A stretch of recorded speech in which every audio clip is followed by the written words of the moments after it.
In the world of Lookism, life is intrinsically unfair. Every mature adult knows that equality is a lie. Most people aren't dealt a fair hand. Most people are average. They're insecure about their appearance, their finances, and their future. That's the way of this world. Yeah, I guess it's safe to say it's just like our world. Now our protagonist, Hyung-suk Park, or for those of you who have read Webtoon, you may recall him as Daniel Park, is a short, overweight, and ugly loser who gets bullied 100% of the time when he's at school. Classroom, washroom, locker room, you name it, poor guy just can't catch a break. If the school is a hierarchy, then he places at the very bottom. A sad, pitiful state where death is preferable to life. That is until one day, he wakes up in the body of another man, and is finally able to make a fresh start, both literally and metaphorically. Now, in the days leading up to that eureka moment, he was being subjected to inhumane bullying. He knew that it was already too late for him at this school, so if he wants to do something about his situation, the only way forward was by switching schools. Unfortunately, his single mother is already working too hard for them to just survive. Calling life tough would be an understatement, but Hyung-suk's frustration flows out of his body as he proceeds to punch a hole through their wall. Seriously, if he has such a ruthless punch, he should have just tried using it on the bullies. Anyway, when there's a sports event at the school and his mother's watching, the biggest bullies of the school try to have their way with him once again. I don't think any mother would sit idly by if her son was getting humiliated right in front of her. And so she acts and stands right in front of the bullies and tells them off. This makes things awkward for Hyung-suk, and he ends up doing the one thing he shouldn't have done that moment. That's right, he tells his mother off. He reprimands the only human at that scene who was his ally. Luckily, the mother and son make up soon enough when she breaks the news that he'll be going to a major school in Seoul. She won't be there with him since she can't leave her job, so she tells him to take care of himself now that he'll be living alone. And just like that, a new chapter begins in his life. This is it. He's finally away from all that endless bullying. He can now make a fresh start. He gets himself a little place in the boonies, which I guess is a weird thing to say since any place in Seoul doesn't literally classify as the boonies, but it does so relatively. Anyway, he later bumps into a sweet girl who even apologizes. Unfortunately, this may have been the first time in his life that a girl talked to him in a pleasant voice. He thinks maybe it's different out here in the big city and tries to show off his confidence. Little did he know that her boxer friend, Lee Jin-seung, was together with her. He doesn't take kindly to his creepy attitude and proceeds to beat the living life out of him. That's right, nothing's changed for Hyung-suk. Back then and even now, he just keeps getting beaten up and humiliated. People begin to enjoy him getting beaten up, and some even upload it online. Poor guy later cries out in pain as he reads the comments of those videos. Everyone's making a fool out of him, which just goes to show you that cyberbullying is indeed very real. This day, he didn't go to sleep, rather he passed out, only to then wake up in the body of another man. I kid you not, his new body is literally radiating. The Riz is on steroids. The abs are impeccable. It was perfect, down to the last minute detail. Of course, it takes him a minute, maybe more, to process all of this, especially since his actual body is still sleeping on the ground. He even thinks of calling 911 to report this fiasco, but then sees all those hate comments on the internet. Heck yeah, let's see if anyone has the balls to bully him now that he's the man.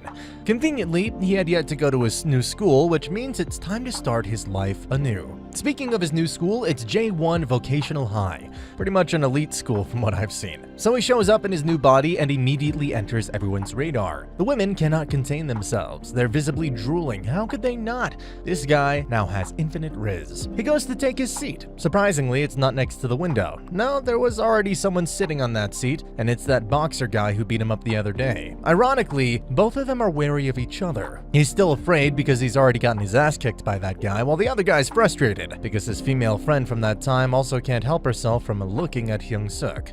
Naturally, the most popular girl of their class, namely Ha Nyul, puts on some horrendous lipstick and approaches him.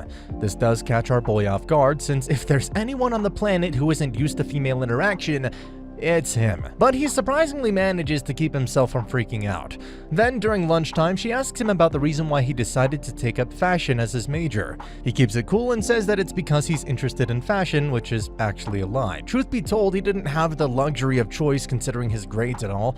The following day at school, our protagonist seems like he could fall asleep at any moment, and apparently it's not just because of the context of their lecture.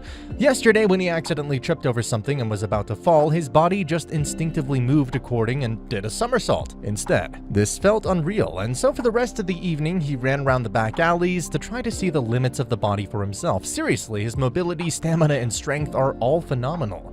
He does get tired though, which is why he's now dozing off in class and then soon ends up falling asleep. Of course, falling asleep also means that he'd wake up in his old body. This is a cause for concern since he won't be able to wake up in his new body on his own. But Han-Yul does what she does and wakes him up. In the evening, he shows up at the local store to maybe score a job for his old body since, he's awake 24/7 in alternate bodies. Sure enough, when our owner catches a glimpse of our guy, he's mesmerized. Having him on board will definitely increase the female customers.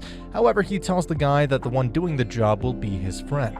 As you may expect, the owner's disappointed when he sees the actual Hyung-suk and pretty much tells him to go home, but once he reveals his extraordinary knowledge of cigarette brands, he's hired on the spot. Things go in the wrong direction right from the get-go when students from his class show up together with Jin-seung and try to buy what they shouldn't. He tries to stop them, but Jin-seung punches him in the face, humiliates him with the boys, and then even takes a photo of him without pants.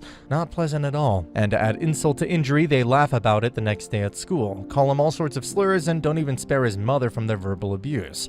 Hearing this, Hyung-suk could no longer keep himself uninvolved. He tries speaking up, but this only further invigorates Jin-sung's anger. And so right then, in that very moment, the boxer challenges our protagonist to a battle. All eyes are on them. Jin-sung wants to destroy Hyung-suk so that his female friend loses interest in the guy, while Hyung-suk, on the other hand, has seen enough punches in his life that he always knows exactly how they're coming. Unfortunately, he had never had the instincts to react in time, but now that he does, how will this unfold? Quickly, Jin-seung throws his first punch. It is stupidly fast, but Hyung-suk just casually dodges it and leaves everyone speechless. And he does it again.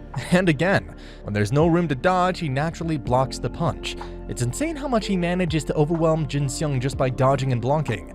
It's almost as if he has ultra instinct. Finally, when he sees Jin-seung all open, he lands a punch so strong, the guy practically levitates for a few seconds before falling on the ground. This was insane. The news flies fast, and suddenly everyone in the entire school learns about Hyung-suk. The leader of the Burning Knuckles gang named Bosco also becomes aware of Hyung-suk's existence.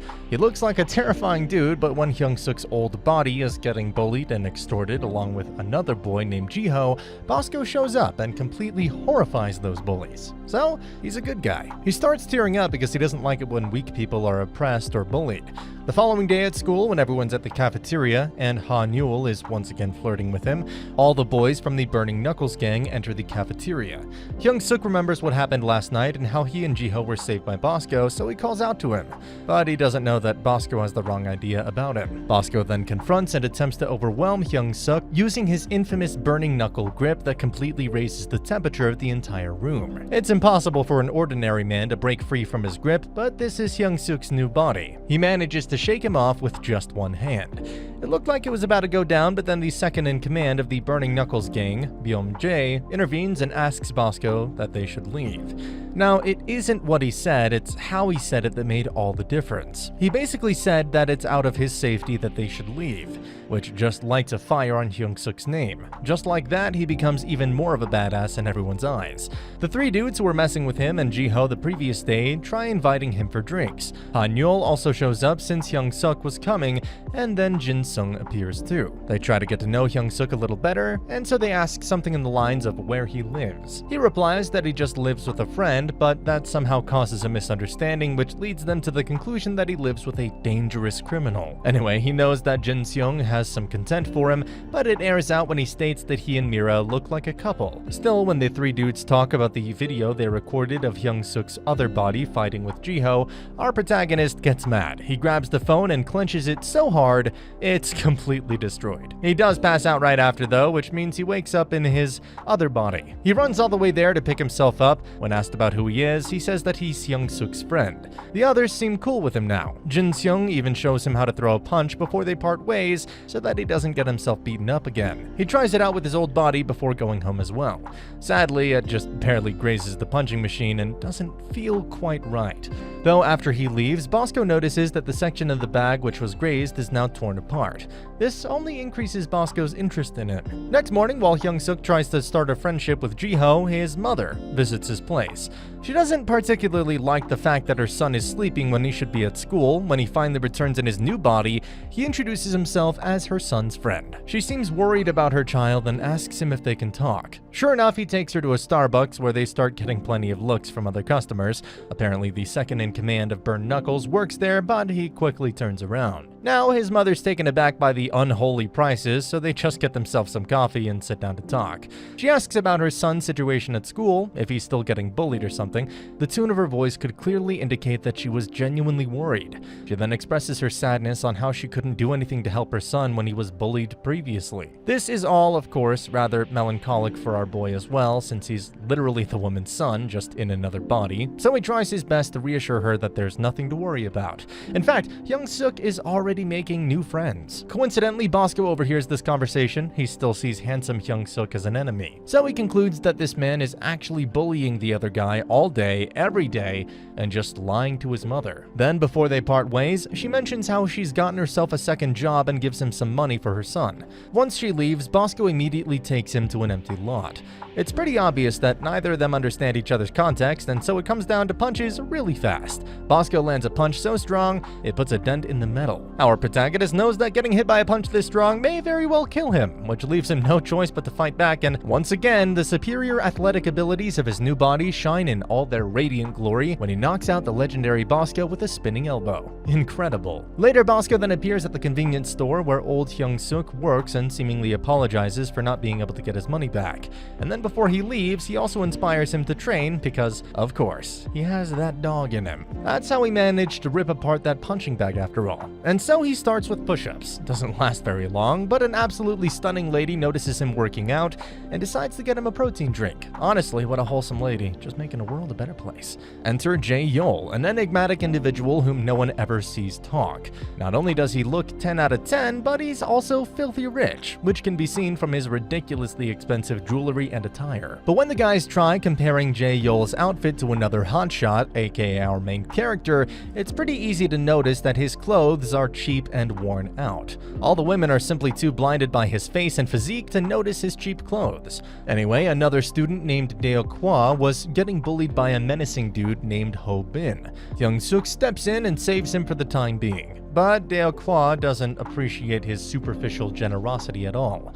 Or at least, not yet. Then, before the school day ends, Hyung-suk picks up a call from his mother, during which he's reminded of his birthday, which is tomorrow. Jae-yol was still in the classroom. He overhears it all. Now, remember the pretty lady who bought old Hyung-suk a protein drink? Well, she shows up and encourages him again. At school, Hyung-suk sits down with Jiho and Dae-kwa at the cafeteria. But Dae-kwa is pretty clear with how he distrusts people like him who try to be too nice. Anyway, so the boys who notice that Hyung-suk wears cheap clothes as well as a member of Burning Knuckles come together to try to jump Hyung-suk when he's on his way back to school. But instead of getting jumped by them, he's silently greeted by Jae-yol, who then gives him his expensive designer clothes and accessories as a gift. As for the guys who were going to jump him, well, Jae-yol has already taken care of them. They still hadn't had enough though, and were patiently waiting for Hyung-suk to show up so they can call him out on his cheap clothes, whatever that means.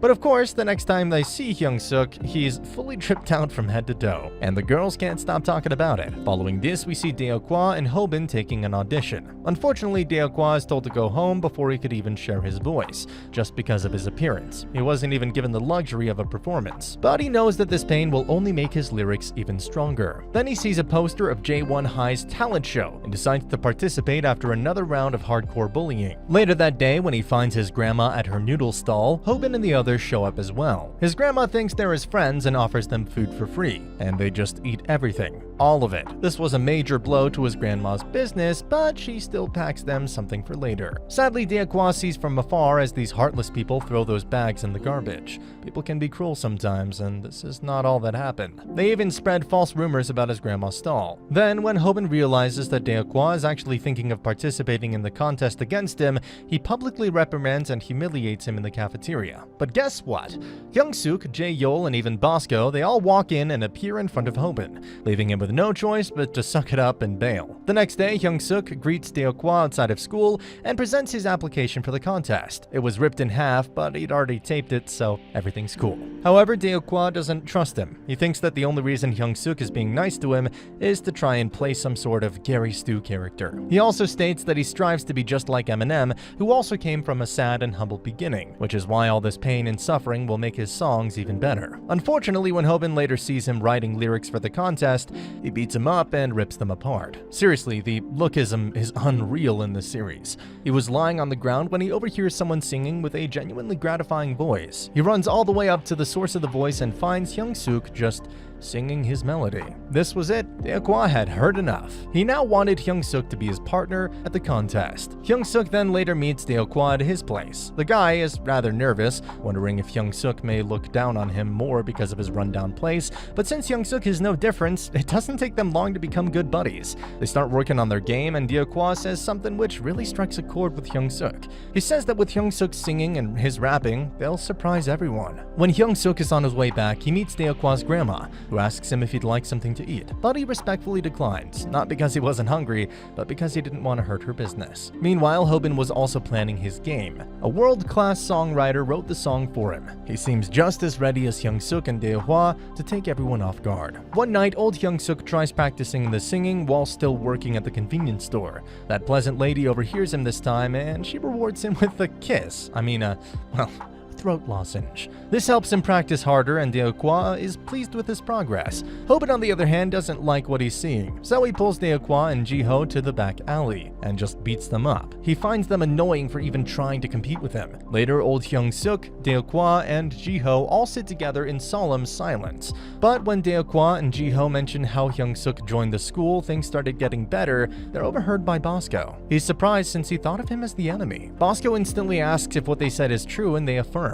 In the day leading up to the festival, Hyung-suk and Deokwa place the tying knot on their practice. They're ready. Finally, the promised day arrives. Remember the girl who's been buying our boy protein shakes and throat lozenges? She shows up in a supercar, together with a guy named Gun. Gun seems to be acting as her bodyguard. Hyung-suk notices her from afar, completely forgets that he's in his other body, and decides to go say hello. Well, she doesn't like him since all she can see is some random playboy, and that makes things awkward.